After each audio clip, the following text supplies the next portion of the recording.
Hello everybody. Today I am going to attempt to weld a nail to a drill bit to make it extra long.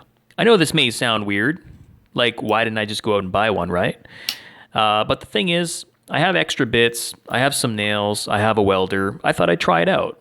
I do need an extra long bit for a different project I'm working on, so that's originally what inspired me to try this.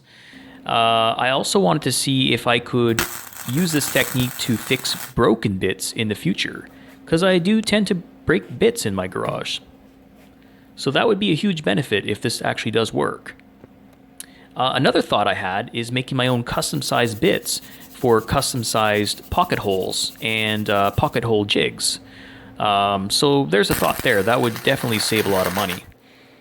I do like to save money whenever I can, so if I can make my own custom-sized bits or fix broken bits, I will definitely do so. This is the welder I used for the project. It's just a basic flux core welder from Canadian Tire. Nothing fancy there. Those are the settings I used. I do consider myself a very novice welder, if anything. And I bought this thing for pretty cheap on Boxing Day a few years back, just to experiment with and learn on. It's actually come in quite handy for different projects around the house. I did find that upgrading to the Lincoln flux core wire improved my welds quite a bit. So I do recommend that if you buy a cheap welder, get decent wire. So there you go. I just wanted to show you that I've got basic welding equipment and still works. And once I was happy with the weld, I went ahead and cleaned it up with a file and some sandpaper.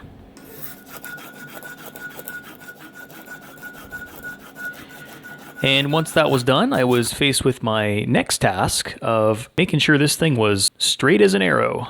I actually thought it was going to be quite difficult, but I think I may have gotten lucky because all I really had to do was tap it a couple times with a hammer, and I got it real straight. As you can see, there's little to no wobble in there at all. So I was pretty happy with that.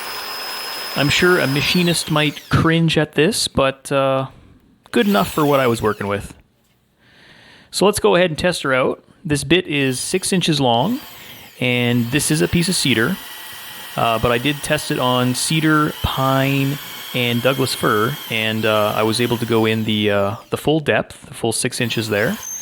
Well, I guess maybe it's about 5.5 with the portion that's in the chuck there. But yeah, as you can see, after drilling all the way through there, there's still no wobble. So I think that's pretty good. I tried it quite a few times off camera, and it didn't bend, break, crack, or do anything weird. Another reason I needed a longer bit was to drill holes at a very sharp angle. With my shorter bit, the chuck of the drill would hit the piece that I was drilling into. But as you can see with this longer bit, there's lots of clearance between the chuck and the piece of wood here. So that's a huge benefit of having this longer bit.